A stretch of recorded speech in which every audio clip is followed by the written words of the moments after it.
Saludos a todos los amigos, compañeros médicos, cirujanos, residentes en adiestramiento, estudiantes de medicina, que tengan la oportunidad de ver esta grabación que estamos realizando hoy, 5 de diciembre del 2009, al doctor Manuel Ángel Díaz Vargas, un cirujano muy reconocido en Puerto Rico, del siglo pasado, 20 y de parte del 21, está muy joven todavía y tiene mucho futuro por delante.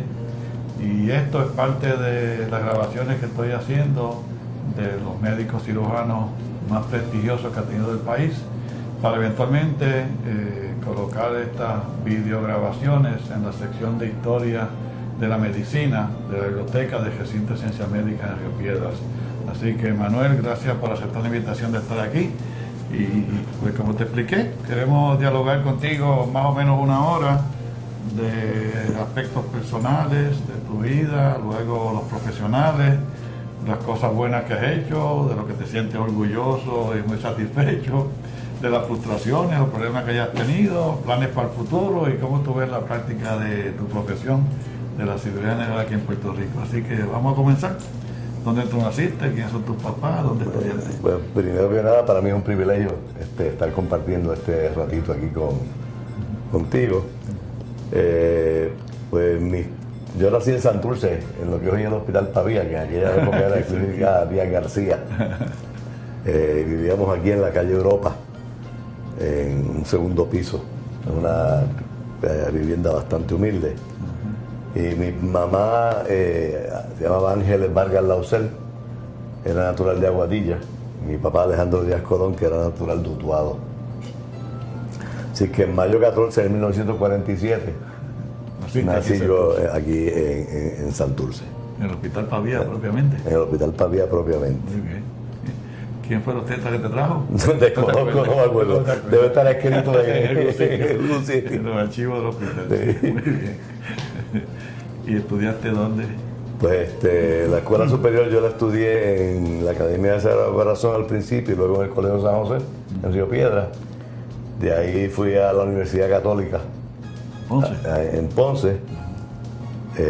Y luego de ahí me fui a estudiar medicina a Sevilla, España, donde terminé medicina en el 1974-75. 74, muy bien. Y entonces, ¿viniste para Puerto Rico? Entonces estuve en Puerto Rico, obviamente tuve que coger los exámenes que eran requeridos en aquella época para poder ejercer en Puerto Rico. Hice un internado primero rotatorio en el Hospital Regional de Bayamón en su inauguración. Y luego pasé a hacer un año de servicio público, que en aquella época era un requisito. Sí, para la licencia. Para la licencia. ¿Dónde lo hiciste? Eso hice en el Trujillo Alto. ¿Sí? En Trujillo Alto, en el Hospital de Trujillo Alto ahí. Y entonces, luego tuve el privilegio de entrar al Hospital Municipal, al Departamento de Cirugía, a hacer la especialidad en Cirugía General. Cirugía. ¿Qué año empezaste allí? En el 78. ¿Quién era el jefe allí? El jefe de allí, como yo entré, era Iván Márquez. Ah, sí. Y el jefe de educación médica era Marino Blasini. Iván Márquez falleció unos años después. Sí, él falleció unos años después. Entonces entró de jefe Marino Blasini, fue la cosa. Entonces, no, Marino Blasini estaba en educación médica. Cuando Iván Márquez fallece, Marino Blasini se queda como de jefe interino, pero entonces el doctor Vilaro pasa a ser jefe del departamento y seguía el doctor Marino Blasini, jefe de educación médica. Muy bien. ¿Y terminaste en qué año? Terminó 81-82, en el año 81-82. Y una vez terminé el año 81-82, me uní a la práctica del doctor Chao Casanova Díaz, que yo siempre lo consideré que eso fue un privilegio, porque la formación mía quirúrgica, el que la terminó de adornar, y tengo que usar el adjetivo adornar, porque ¿Dónde realmente estaba practicando? en el Hospital San Pablo. San Pablo. En San Pablo. Y pues como te dije antes, pues el doctor Casanova Díaz terminó de mi formación como quirúrgico. Muy bien, él falleció también hace como un año. Falleció hace como 2 años. Muy bien, un excelente cirujano. Yo lo conocí y estuvo practicando muchísimo tiempo. Y tenía un hermano también que era cirujano él. Tenía un hermano que yo nunca lo conocí, pero sí sé que tenía un hermano, que tenía la práctica aquí en Santurce. Sí, era cirujano y abogado. Exactamente. Sí, una combinación buena. Sí. Pero Casanova era un hombre extremadamente brillante. Yo no sé, sabes que él se quedó ciego. Y en cuestiones de menos de un año él aprendió a leer en el sistema Braille. Sí. Y yo me acuerdo haberlo ido a visitar. Y él estar leyendo, pero como si hubiera conocido ese sistema de muchos años. Muy bien. Y ese entonces tú dices que te redondeó tus conocimientos y tu destreza quirúrgica más o menos. Sí, porque yo recuerdo que él me decía que él fue uno de los primeros discípulos de Babcock, de Hahnemann. Sí. Y cuando Babcock fallece, Babcock, hijo, le refería al doctor Casanova Díaz de su libro que publicaba, el capítulo de colon y recto, para que el doctor Casanova, cariñosamente conocido como Chago, Sí. lo revisara. Y yo creo que la fineza que yo adquirí en la cirugía tanto de colon y recto, se la debo a él. Entonces tú empezaste tu práctica en qué año, 82. 82. 82, en San Pablo. En San Pablo. Y te has quedado ahí. Y me he quedado ahí hasta el día de hoy, todo el tiempo. Ahí teníamos un grupo que era el doctor Casanova Díaz, Radamés Reyes Tineo y un servidor. ¿Dónde está Reyes Tineo también? Reyes Tineo tuvo problemas de salud y se retiró de la medicina y está en Estados Unidos, está en Orlando. Ya no practica. Tengo entendido que practica algo de medicina general, pero no de cirugía. No cirugía. Ok. ¿Y qué te has dedicado a hacer en Bayamón, básicamente? ¿Qué haces? Pues en Bayamón, desde que yo hago cirugía general, la práctica mayor ha sido siempre mama, cirugía oncológica y cirugía laparoscópica. Desde que surgió la cirugía laparoscópica, pues tuvimos la oportunidad de profundizar en todo lo que es la laparoscopía y es algo que me apasiona y he podido tener la oportunidad de ir progresando sucesivamente en procedimientos quirúrgicos avanzados. ¿Dónde aprendiste inicialmente a operar por laparoscopía? El primer curso que dio Eddie Reddick, eso fue donde están los caballos, de carrera de caballos, Kentucky. En Kentucky. Eddie Reddick dio un curso en Kentucky y todo el mundo que no era nacional, entiéndase que viviera en Estados Unidos, los estados, podía inscribirse en el curso gratis, de forma gratuita. Así que nos inscribimos en el curso, pero como Puerto Rico salía como USA, pagamos el curso, ¿no? como un dato curioso, ¿verdad? Así que estuvimos ahí 3 o 4 días cogiendo el curso. Y cuando terminamos el curso, yo recuerdo que todo el laboratorio era de una compañía que se llamaba Wolf. Y nos acercamos al representante de la compañía a ver cómo era posible que nosotros consiguiéramos el aplicador de grapas. Porque obviamente sin ese aplicador de grapas no se podía hacer el procedimiento inicial, que era la remoción de vesícula. Y entonces nos refirieron a un representante de la compañía Autosuture. Y el representante, el apellido era como si fuera Trendelenburg, pero Trelevin II. Nos dijo que viniéramos a Puerto Rico y preguntáramos aquí por el representante, que él seguramente nos iba a conseguir esa grapadora. Así que pues, con eso en mente llegamos a Puerto Rico, llamamos al representante y cuando el representante nos fue a visitar, tenía total desconocimiento de lo que estábamos hablando. Así que nos costó un poquito de trabajo porque empezamos a hacer un análisis, cogimos un curso para tratar de mejorar los procedimientos quirúrgicos y ser menos invasivos con el paciente pero cuando vamos a tratar de realizar ese procedimiento no tenemos el equipo. Así que yo tengo un hermano mío que en aquella época era el presidente de la junta de directores de una compañía norteamericana, y él me estuvo visitando y oyó mi inquietud y se movió alrededor de los abogados asesores de la compañía de él y escribieron una carta a AutoSuture diciendo que si ellos eran sponsors de eso, que por qué no facilitaban. Y por el otro lado teníamos un conocido que se llama José Nubó, que era residente de Barcelona pero vivía en Alemania. Así que le notificamos a ver si podía hacer algún tipo de contacto con la compañía Storz, que era la otra compañía que tenía la otra grabadora. Así que tuvimos como un par de meses en estas gestiones y afortunadamente las dos compañías, con diferencia de 1 o 2 semanas, se presentaron en la oficina con la grabadora.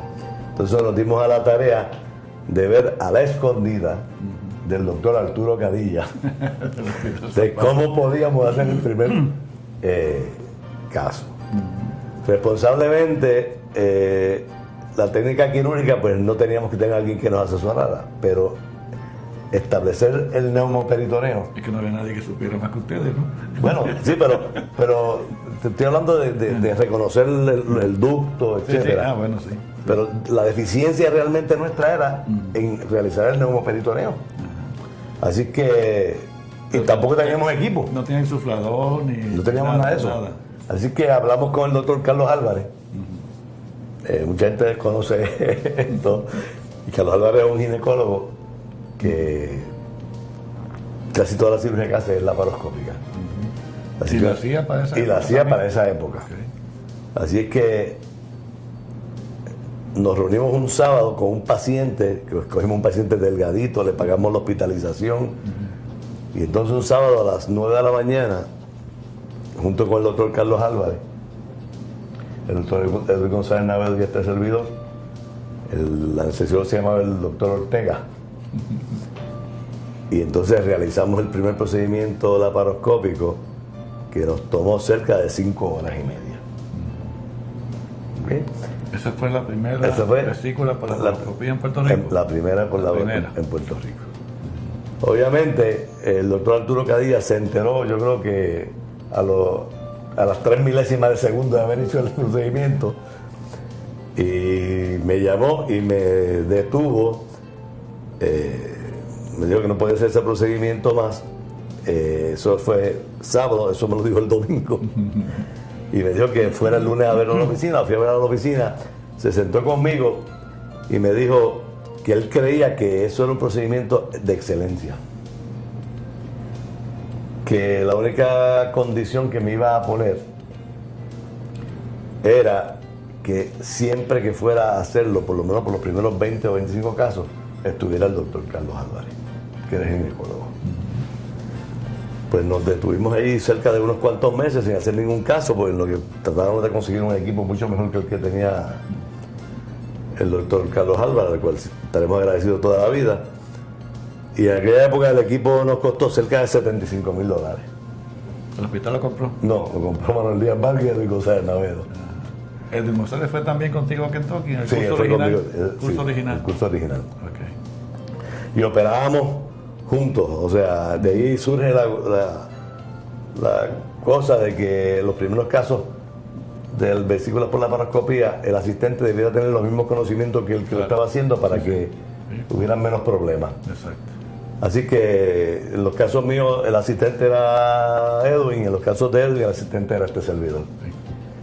Y así pues sucesivamente fuimos progresando y nos dedicamos a la tarea de tratar de compartir lo poquito que habíamos desarrollado con los demás cirujanos de Puerto Rico y a través de las diferentes compañías que empezaron a diseñar productos laparoscópicos, pues nos dedicamos a ir a diferentes puntos de Puerto Rico y fuera de Puerto Rico. Estuvimos en Panamá, estuvimos en Nicaragua, estuvimos en Santo Domingo.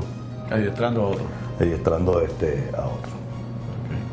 ¿Tienes idea de cuántas vesículas has sacado por laparoscopía? No. Muchas. Pero no la tienen un cálculo. No, sí, la podría sacar buscando en la computadora, pero Sí, no muchas.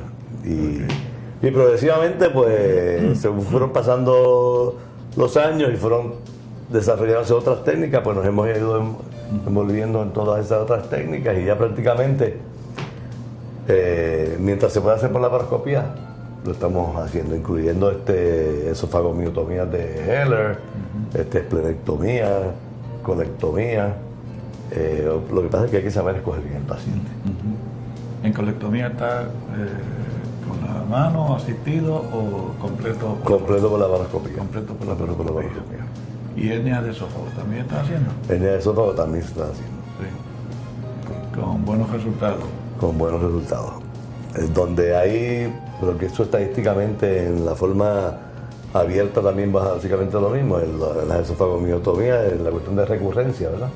Que no importa por más separación que tenga, pues algunos pacientes a la larga les recurren, entonces hay que hacer una cirugía mucho más agresiva. ¿Y en colon lo está haciendo para divertículo?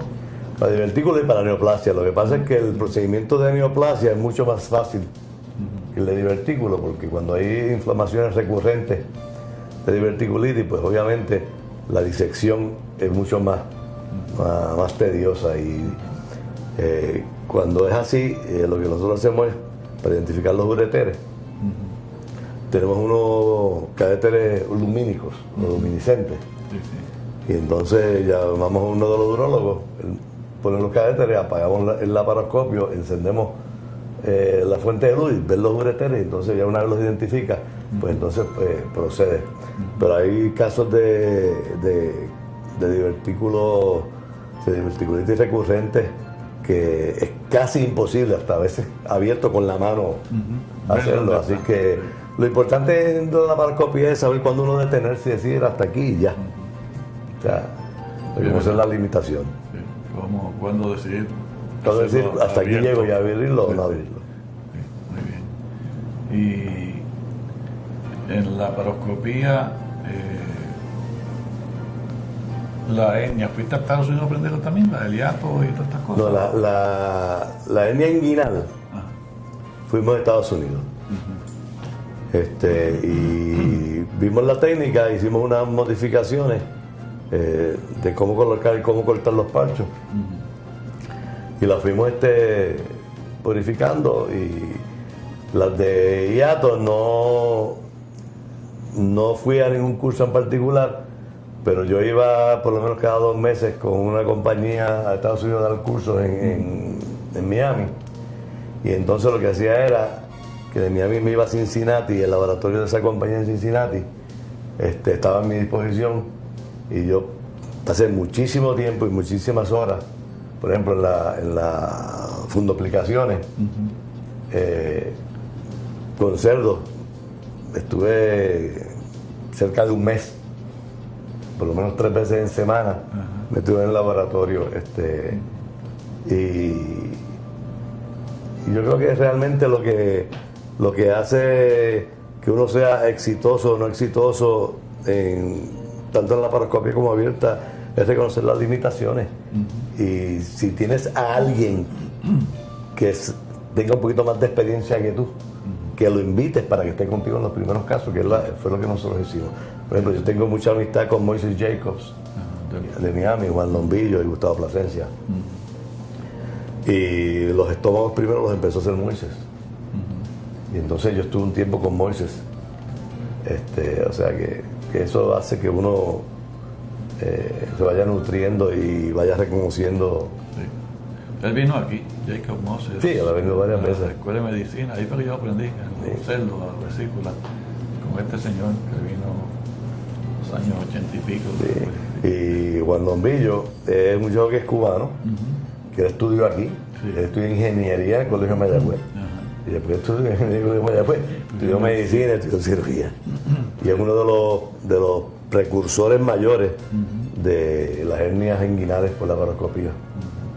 ¿Y está sacando el vaso también por la laparoscopía? También. El único problema con el vaso es que si es un vaso muy grande, pues obviamente tienes que macerarlo antes de sacarlo. Sí. y en algunos hospitales de nuestro querido país, el adquirir equipo de esa índole para ciertos casos pues es bien difícil, así que nosotros lo que hacíamos era que esterilizábamos unos Ziplocs grandes, entonces lo enrollábamos y por un trocal de 10 o 12 milímetros lo metíamos dentro, metíamos el vaso ahí, exteriorizábamos la boca del Ziploc y entonces triturábamos eso ahí dentro como mejor podíamos dentro de la bolsa, y como es una bolsa bien rígida que es difícil de, y entonces así lo íbamos sacando, pero obviamente teníamos que hacer una herida por lo menos de 5 centímetros para poder hacer eso. ¿Y páncreas distal estás sacando? No. ¿No he encontrado tumores de páncreas distal? He encontrado, pero no lo he hecho por laparoscopía. No, creo que ahí están haciendo hasta hepatectomías ahora por la laparoscopía. No sé, a veces yo veo algunos procedimientos que están haciendo por la laparoscopía que probablemente el postoperatorio pues a lo mejor es mejor en el sentido de recuperación, pero a lo mejor el tiempo quirúrgico es muy largo. Y no sé si los problemas respiratorios, postoperatorios, dependiendo de la edad del paciente, es significativa. Si tiene problemas pulmonares sí, o no. si es asmático, no es asmático. Así que son cosas que a veces yo pongo en una balanza. ¿No ha intentado single port por el ombligo solo? No, yo creo, y esto es mi opinión, ¿verdad? Sin lastimar el ego de algunas personas, yo creo que single port es un riesgo adicional que uno le pone al paciente. O sea, si hay una técnica descrita por 4 punciones, que no creo que la recuperación es significativa, la diferencia entre un single port, yo creo que el riesgo que se le da al paciente de lastimar o lacerar algo es mayor que si se hace de la forma convencional por 4 ports. Yo he hecho por 3 ports y no vale la pena, porque por 3 ports tú tienes que utilizar una de las pinzas para el infundíbulo y el fondo lo dejas colgando. Y la posición del portahépatis ahí no es tan clara. Es mi experiencia. Y puede haber errores técnicos, así que yo creo que no vale la pena. Sí. Yo en sitios en Estados Unidos estaba haciendo single port y vi una serie ahora de más de 100 pacientes. Sí. Single port. Usualmente lo están diciendo que es para muchachas bien bonitas que se hace incisión dentro del ombligo, no es ni arriba, ni dentro del ombligo, y por ahí pasan un trocar nada más y hasta que empieza a sangrar. Sí. Cuando empieza a sangrar me imagino que la abren. Sí, porque el single port, una de las desventajas que llevo del single port es que si está sangrando y es algo controlable y se te mancha el lente, ¿cómo tú controlas mientras limpias el lente? Exacto, sí. No sé, tengo eso ocurría antes también, cuando uno estaba menos hábil, que se te lacera la arteria y te mancha el lente, entonces sí que tienes un desorden. Que por no eso, con single port, así que no sé, es algo bien personal, que creo que el riesgo que se le da al paciente versus el beneficio no es significativo. Y la otra técnica, notes, tampoco nadie está haciendo aquí, ¿verdad? De natural orifice. No, nadie lo está haciendo. Sacarlo transgástrico.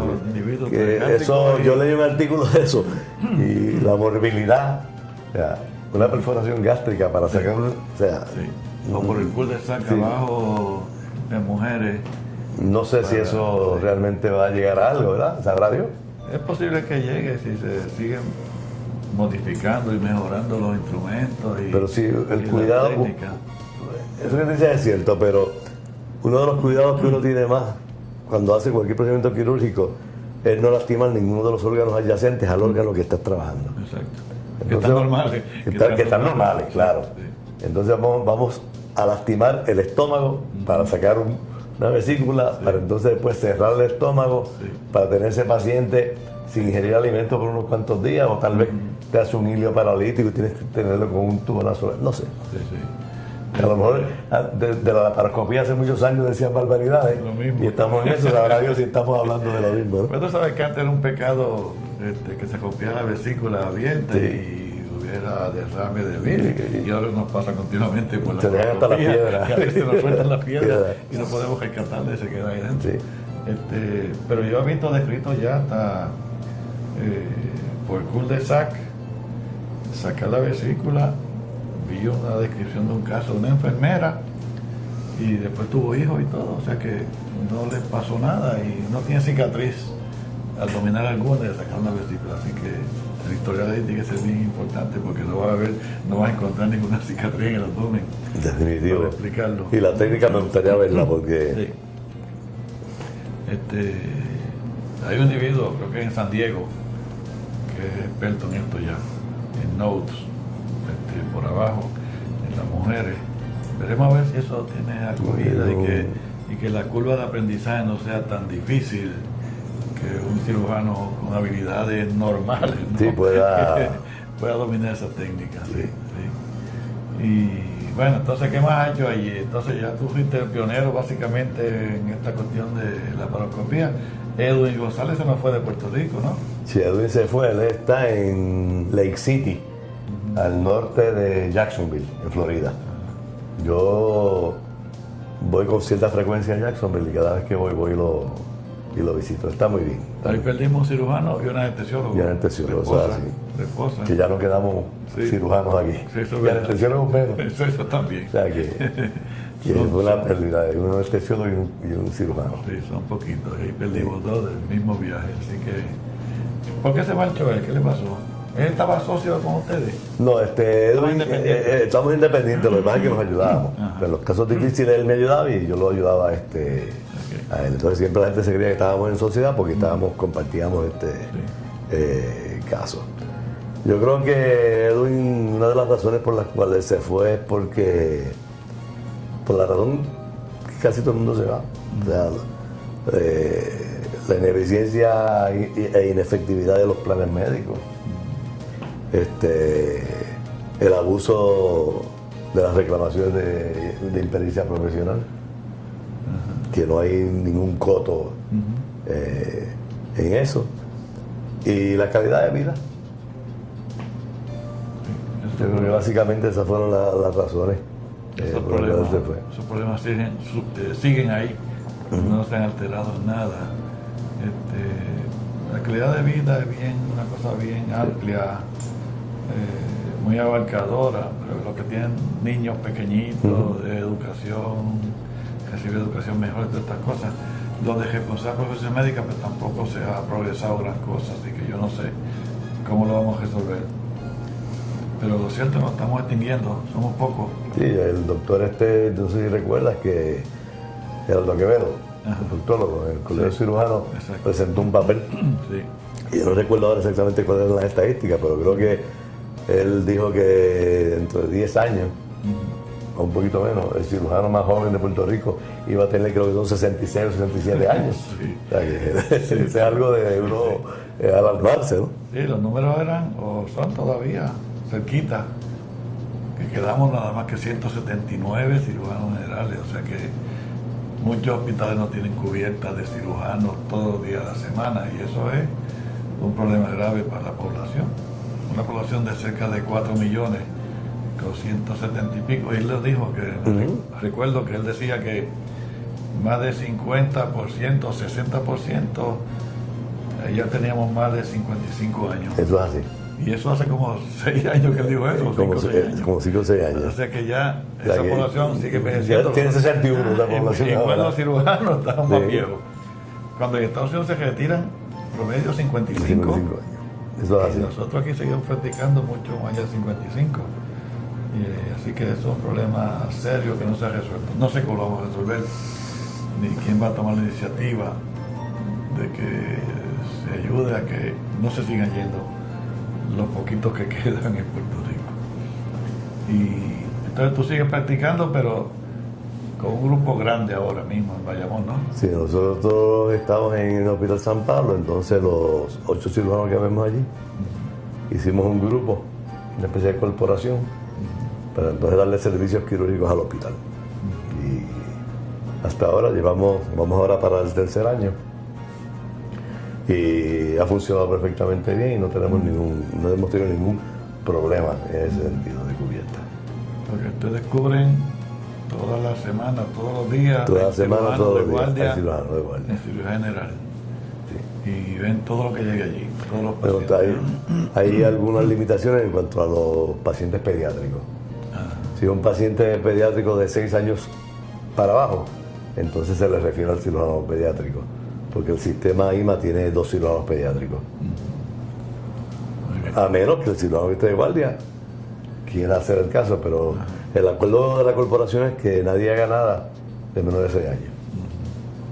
¿Y los cirujanos pediátricos están en ese hospital? ¿O están? No, están en Caguas, pero se les pone consulta y vienen. Vienen de Caguas Y acá vienen. y cubren, Y porque cubren. es el mismo sistema Sí, de IMA. IMA. ¿no? Ok.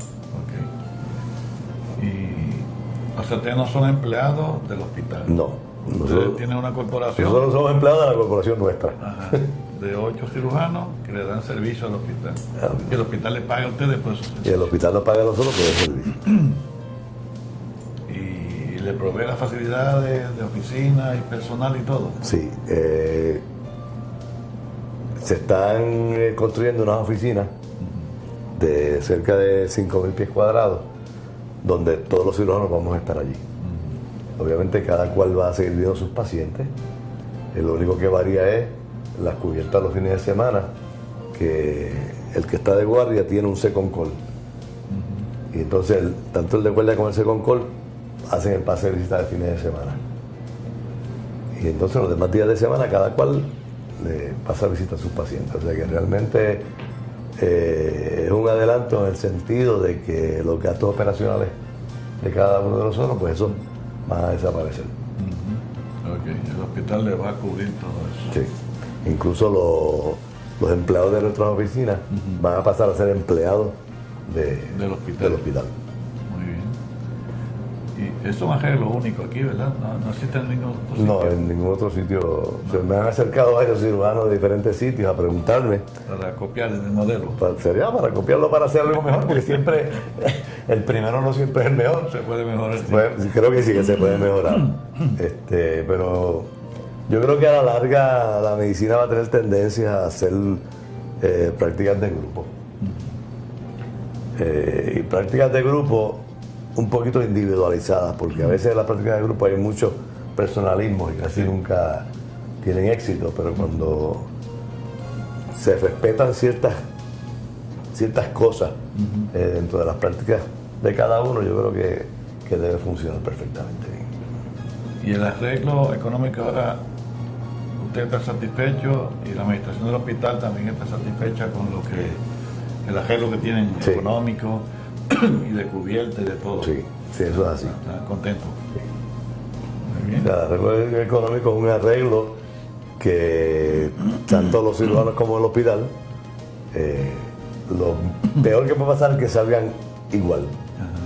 Como decimos en el idioma Even. Even, lo peor que puede pasar es eso. Así que no es lo mismo tú estar pendiente de que el Triple S no me pagó, Cruz Azul no me pagó, aunque ahora Cruz Azul es Triple S también, que violan lo de los 30 días y no te pagan y tú tienes que estar haciendo arreglos para cubrir los gastos operacionales, etcétera, que todos los meses tú sabes que el día X tienes tu dinero ahí. Ahora esa responsabilidad recae en el hospital, ¿no? El hospital eventualmente va a estar facturando. Bueno, el hospital eventualmente nos va a facturar todo, Los servicios que ustedes den, ellos van a facturar. todo. Y le van a pagar una cantidad fija a ustedes. Exacto. Y eso tiene una cosa positiva también, que es que el hospital va a tener mucha fuerza para ir a negociar con los planes médicos ciertos procedimientos. Por ejemplo, si todavía te están pagando por X procedimiento $300, que hace 20 años no se revisa eso, pues el hospital, si es un hospital que tiene varios hospitales en el área, Sí. puede negociar de que, mira, este procedimiento hay que pagarlo más. Ok. Que ustedes no lo pueden hacer individualmente. Que individualmente tú no lo puedes hacer. Lo van a acusar de leyes Sí, antimonopolio. exactamente.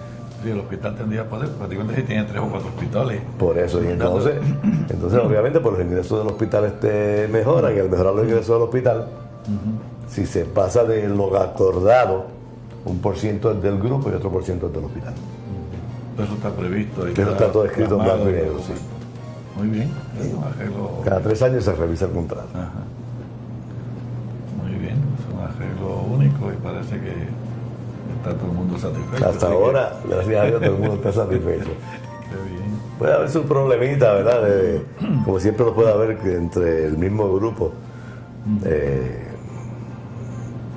Pero son problemas que no tienen una importancia mayor. ¿Tú eres jefe de cirugía allí ahora? Sí, señor. Yo soy jefe de cirugía hace como 10, 11 años o más. Sí. Muy bien. Y eres el líder de ese grupo también. Sí, soy el presidente de la corporación. Sí. Muy bien, eso está muy bueno. Hay unos hospitales que, como te dije, no tienen cubierta algunos días a la semana de cirugía, y hay otros hospitales que le están pagando a los cirujanos para que cubran. Sí, yo tengo entendido que, por ejemplo, el hermano Meléndez le está pagando a los cirujanos para que cubran la emergencia. Porque no, ellos rehusan o son mayores de edad, no quieren cubrir. Después de que Es que yo creo que después que tú tienes cierta edad, no te interesa, no estás dispuesto a hacerlo. Claro. Pero lo que pasa es que el hospital tiene unas necesidades y las necesidades del hospital hoy día, por la cuestión de impericia, no son las mismas necesidades de los médicos. Y entonces es razonable que si tú vas a prestar unas horas de servicio poniendo en riesgo tu actuación, pues yo creo que el hospital debe tener algún tipo de responsabilidad económica para con esos profesionales. Claro. Entonces, si hubiera problemas médico-legales, el hospital responde por su lado y ustedes como corporación, ¿no? Porque no son empleados del hospital. Y nosotros tenemos cubierta individual y cubierta corporativa. Muy bien. ¿Y hasta ahora han tenido una experiencia adversa? Hasta ahora no ha habido nada, pero sabes que eso, cuando llega. Falta un día para cumplirse el año, llega algún momento, llegará algo de eso. Sí, es verdad, sí. Y entonces, de lo que has hecho en tu vida profesional, ¿qué es lo que más satisfacción te ha dado de todas esas cosas que tú haces? ¿Qué es lo que tú más disfrutas? Pues lo que más satisfacción me ha dado es yo poder transmitir lo poco que he aprendido de cirugía. Porque nunca he pedido remuneración económica por hacerlo. Esa era una pelea de la mujer mía conmigo. De los cursos de orientar y adiestrar a otros. Sí, y eso es lo que más satisfacción a mí como profesional me ha dado.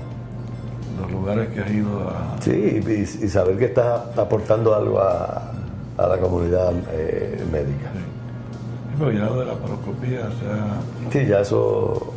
difundido por todos lados, está en todos sitios. Eso es así. Por lo menos vesícula, hernia, algunos sacan apéndice también por la paroscopía, que es mucho más fácil para el paciente también. Sí. Y las otras grandes que tú estás haciendo, de colon y eso. Eso es, básicamente eso me ha dado a mí una satisfacción enorme. Y los problemas que has tenido, frustraciones, que te ha molestado más en tu práctica en estos años. Wow. ¿Qué te ha ocurrido que te haya molestado? Bueno, la frustración más grande es cuando tú haces todo por un paciente que crees que estás haciendo lo más correcto y el paciente se va aparentemente satisfecho y regresa con una reclamación de impericia profesional sin una base alguna, ¿verdad? Eso es una frustración desde el punto de vista médico o quirúrgico. Frustraciones que vayan con la profesión, además de esa. He tenido malas experiencias personales de mi familia, por ejemplo, cuando a mi esposa le dio cáncer de ovario, ¿verdad?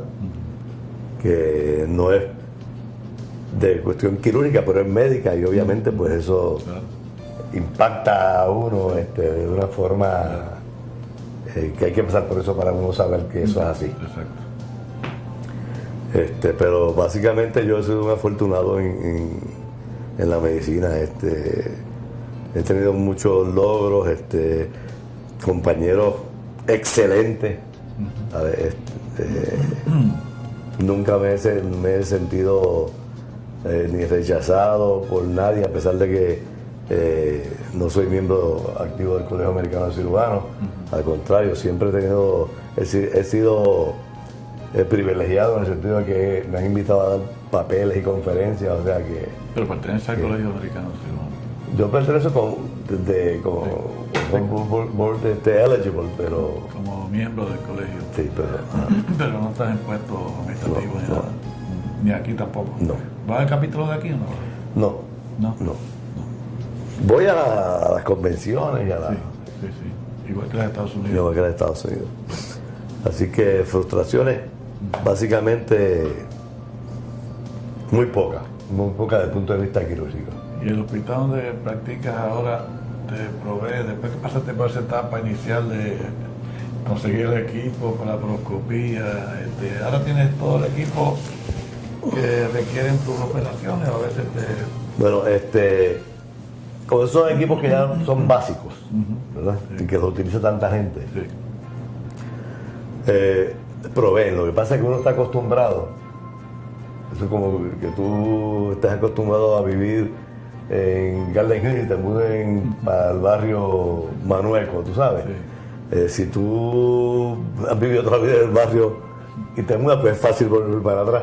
Pero cuando tú estás en una institución que desde tu comienzo tú pedías un instrumento X con la punta roja y lo había, y de pronto el instrumento ese no existe, y tienes que estar en muchas ocasiones inventando, pues entonces eso impacta porque tu práctica no la ves como la veías antes, con la misma seguridad. Tienes que estar de semanas antes averiguando e investigando si ese equipo realmente va a estar accesible o no. Y pues eso han sido diferencias que hemos vivido durante los 30 años que yo llevo en el Hospital San Pablo. Ha cambiado de dueño 2 veces y pues afortunadamente no ha sido para mejor en muchas cosas. Con relación a los materiales que exigen tus pacientes, que requieren tus pacientes. Sí. Mira, y el manejo de las complicaciones de vesícula, ¿has tenido complicaciones tú personales o has tenido que ayudar a otra gente? Yo he tenido que ayudar, a gente. Al principio se había hecho un equipo entre el doctor Delfín Bernal, que no hace muchos años, hijo, y que es radiólogo invasivo, el doctor Fernando Fernández, que es gastroenterólogo invasivo, que creo que ya lo está practicando. Y un servidor de todas las complicaciones que habían en la isla, de algunas laceraciones del ducto común, pues entonces entre los 3 las reparábamos, pero dejamos de hacerlo porque nos incluían en las reclamaciones, en las demandas, y entonces, aunque terminaban sacándonos, pues decidimos no hacerlo. Pero tuve varias experiencias de poder ayudar a este compañero. Ahora recientemente, hace un día, tuvimos que ayudar a otro compañero. Así que, y eso son satisfacciones que uno tiene. ¿No? O sea que no es tiempo perdido ni que has dejado una práctica. Por ejemplo, ayer yo estuve con mi oficina y tuve que abandonar mi oficina para ir a hacer las operaciones. Yo creo que el paciente que está en sala de operaciones tiene prioridad a los que están en la oficina. Sí, eso puede Así que aquellos pueden esperar, aunque se molesten, se les da una explicación, ¿verdad? Exacto. Sí. Pero eso es parte de la responsabilidad profesional con tu compañero y con el paciente. Sí, eso bueno, tú has hecho 2 cosas. Eso de educar a los otros, eso está en el juramento de Hipócrates, de transmitirle tu conocimiento a los que te siguen a ti en la educación, ¿no? Y ayudar y rescatar al compañero que se mete en problemas. Fíjate, es una parte de la legislación que está atendida, porque en cierta medida eso se trata del buen samaritano. Cuando a ti te llaman a hacer operaciones, que hay otro especialista, urólogo, cirujano general o obstetra, ginecólogo que tiene un problema, pues tú vas a socorrerlo. Y se supone que no te incluyan en la demanda porque tú estás haciendo de buen samaritano, igual que estás socorriendo a un accidentado en la carretera, y que no te incluyan en la demanda porque tú estás tratando de preservar, antes que nada, no meramente ayudar al compañero, es tratando de preservar la salud física sí, y evitarle complicaciones al paciente que está complicado, ¿no? Claro. Y es injusto que te incluyan, particularmente si resulta exitoso lo que tú hiciste. Sí, pero porque está en el récord. Eso lo entendemos nosotros. Meramente porque está en el récord, pues claro. no es correcto, pero eso está atendido. Quizás uno se puede salir de eso. Lo que pasa es que pasa por el inconveniente de tener que buscar peritos que te ayuden, sí, que te eso es un problema. Y todo lo que eso conlleva, ¿no? Pero que eso está, y eso debe transmitírsele a los pacientes, porque antes que se vayan del hospital y sepan quién fue que los socorrió y qué fue lo que aconteció durante el acto quirúrgico y quién fue que vino a ayudarlo. Porque igual nos pasa a nosotros, hay pacientes que ponen los respiradores, hay pacientes que hay que llamar al cardiólogo, al gastroenterólogo, al radiólogo invasivo que te ayude, ¿no? Pero todo eso es tendiente a enderezar un curso de una complicación que ocurrió quirúrgica. ¿Y tus hijos? ¿Cuántos hijos tienes? Pues yo tengo 3 hijas y casi 5 hijos postizos. Tengo 3 hijas, 2 de ellas hicieron maestría en educación especial. Una está casada con un abogado y la otra con un arquitecto desarrollador. La otra está, que es la menor, está casada con un médico que hizo fisiatría y ahora está terminando una subespecialidad en dolor.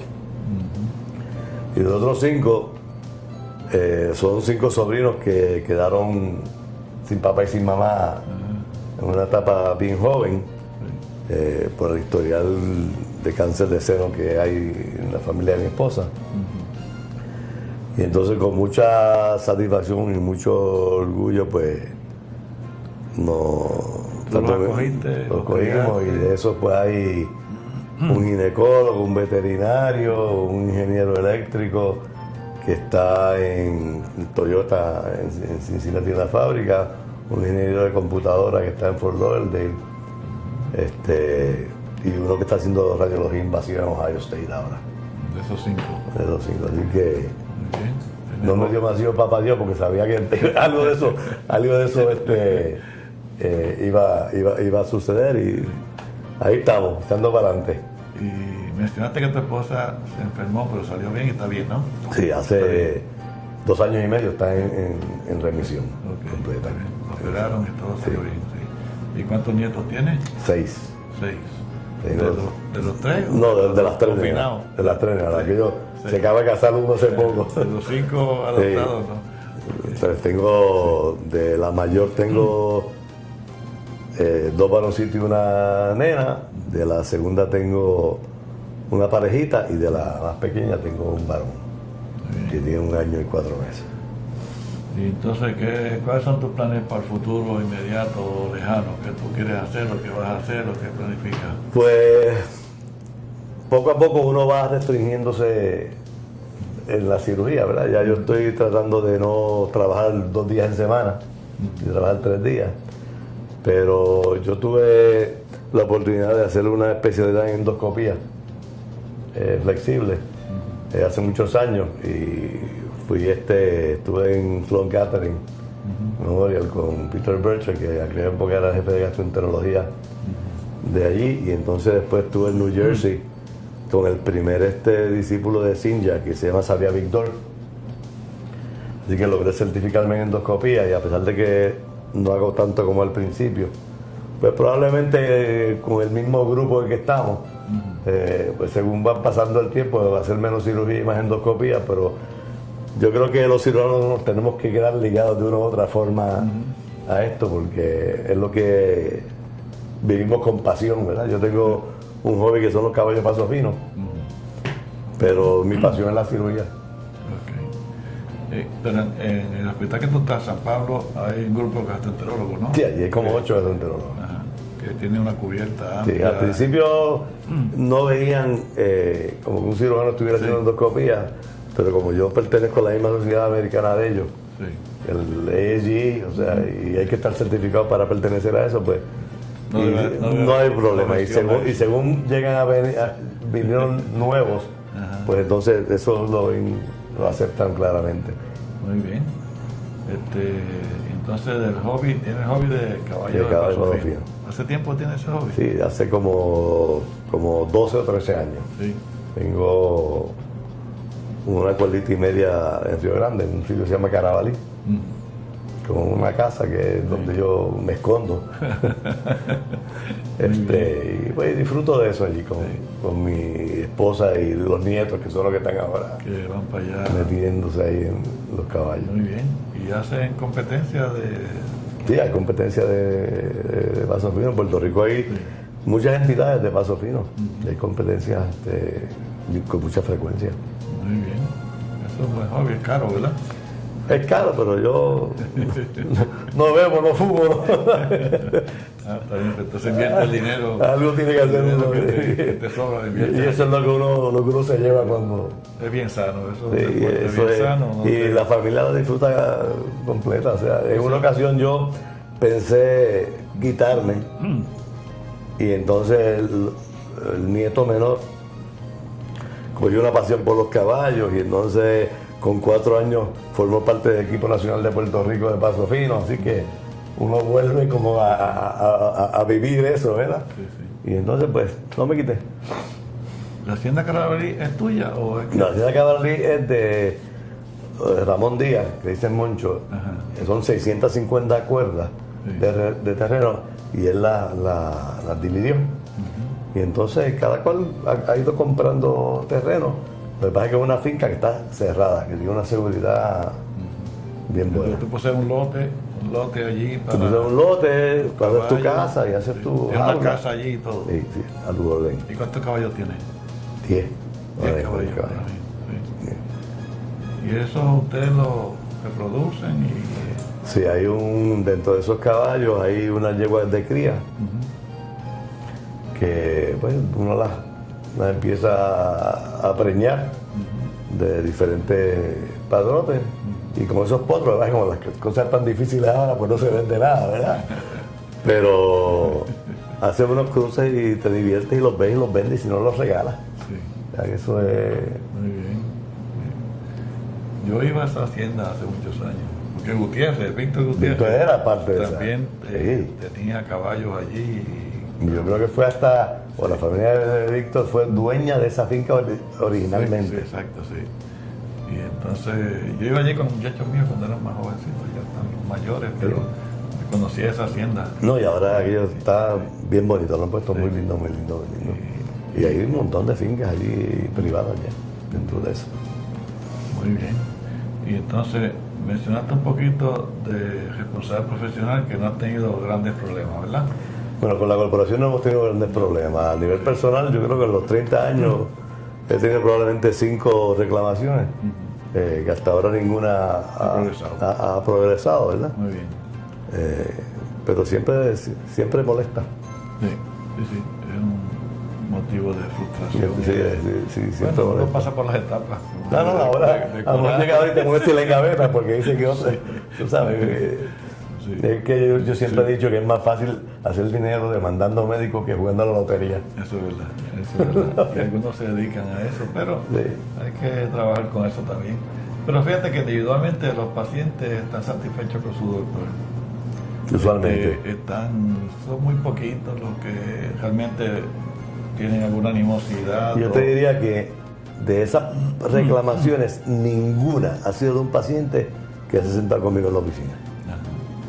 Sí, ese es el Todas han problema. sido de pacientes hospitalizados por otro médico o a través de sala de emergencia. Sí, ese es el problema más fuerte. Sala de emergencia porque no hay una relación Médico-paciente adecuado. personal, Sí. porque fíjate que te refieren a tu oficina, ya viene se transmite, el que te lo refiere, te transmite la confianza que tiene en ti como cirujano, ¿no? El que te refiere, sea gastroenterólogo o cardiólogo o endocrinólogo, dice, mira, este doctor es que yo confío en él, que tiene buenos resultados, y ya eso viene con una seguridad que le da al paciente también, una seguridad en su cirujano. Pues yo he dicho, y tú debes estar de acuerdo, que la entrega más grande es de un paciente a un cirujano a acostarte en una mesa para que te operen, ¿no? Sí, eso es más definitivo. difícil que casarte, porque No. casarte te divorcias, se anda la Sí, cosa porque mala. si no te acuerdas ahí y te duermes. Lo que te van a hacer, Sí. pues tú tienes que tener una confianza Eso es- eso eso es así. en esa persona, así que Eso es hay que verlo desde importante. ese punto de vista porque eso Sí, es así. sí, sí. Y tú estás saludable, no tienes una enfermedad. Y Hasta ahora, gracias a Dios, ni presión alta, ni colesterol, Nada. ni diabetes. He aumentado un poquito de peso, que tengo que perderlo porque he dejado de hacer el ejercicio. Sí. Pero hasta ahora, gracias a Dios, Muy bien. estoy Y bien. entiendo que estás satisfecho con lo que has hecho en la cirugía Sí, y bien. profesionalmente te sientes bien realizado. Sí, yo siempre digo que tu profesión tiene una importancia hasta cierto punto y tu familia, ¿verdad? Y yo creo que tú te sientes realizado cuando tú, aunque no quieras morirte, puedes decir, si yo mañana me muero tranquilo, porque yo he llegado a las metas Que te trazaste. que me tracé. Eso no quiere decir que pueda tener otra meta hoy para mañana. Claro. ¿Verdad? Sí, sí. Pero he llegado a lo que yo quería, tener mi familia bien, todos profesionales, bien casados y profesionalmente hasta donde he llegado me siento sumamente satisfecho. Todo ha sido un éxito. Sí, ha habido obviamente traspiés, como todo el mundo, pero Sí, siempre ha habido pasa. más cosas positivas que negativas y de lo negativo siempre he tratado de coger lo positivo. Exacto. Sí. Pues muy bien, Manuel, pues gracias por estar aquí. Nada, Y el placer y el espero- privilegio es mío y espero que siga bien. la próxima vez te prometo que vengo en etiqueta.